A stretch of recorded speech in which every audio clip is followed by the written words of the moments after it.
সনাতন ধর্মাবলম্বীদের অন্যতম ধর্মীয় উৎসব রথযাত্রা উপলক্ষে সকাল থেকেই দেশের বিভিন্ন মন্দিরে চলছে নানা মাঙ্গলিক অনুষ্ঠানের আয়োজন।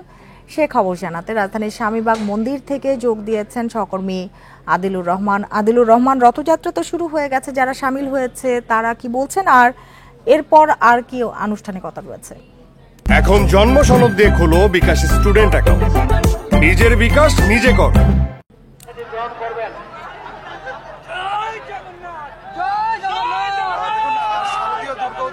শ্রীকৃষ্ণের জন্মদিন জন্মাষ্টমীর পর এই সনাতন ধর্মাবলম্বীদের অন্যতম একটি আসলে উৎসব এই রথযাত্রা, এবং এই রথযাত্রাটি আসলে হচ্ছে আজকে যেটি আসলে শুরু হয়েছে।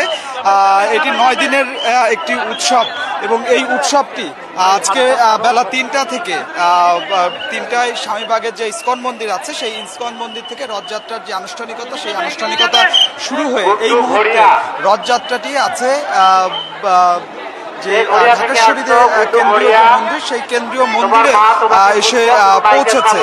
এখানে আপনাকে একটু বলে রাখি যে এখানে যে বর্ণাঢ্য সাজে বিশাল রথে জগন্নাথ দেব, সুভদ্রা ও বলরামের প্রকৃতি সহ যে শোভাযাত্রাটি আসলে বের করা হয়, এবং এখানে হিন্দু ধর্মাবলম্বী বা সনাতন ধর্মাবলম্বী যারা আছেন তাদের যে বিশ্বাস, সেই বিশ্বাস হচ্ছে যে এই যে রথের যে রশি, এই রশি ধরে টেনে নিয়ে আসেন ভক্তরা, এবং ভক্তদের বিশ্বাস যে এই রশি ধরে টানলে তাদের আর পুনর্জন্ম হবে না। এবং আপনাকে বলে রাখি যে এই যে ইসকন মন্দির থেকে যে রথযাত্রাটি আসলে শুরু হয়েছিল, এটি মতিঝিল, এরপরে দৈনিক বাংলা, ঢাকা বিশ্ববিদ্যালয়, পলাশীর মোড় হয়ে এটি কিন্তু আসলে এই যে ঢাকেশ্বরী যে মন্দির সেই ঢাকেশ্বরী মন্দিরে এসে শেষ হয়েছে।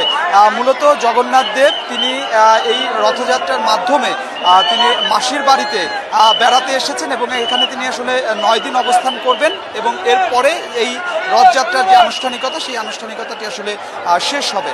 তো আমার কাছে ঢাকেশ্বরী মন্দির থেকে এটি ছিল এখনকার সবশেষ। আদিলুর, আপনাকে অনেক ধন্যবাদ আমাদের সাথে যোগ দেওয়ার জন্য।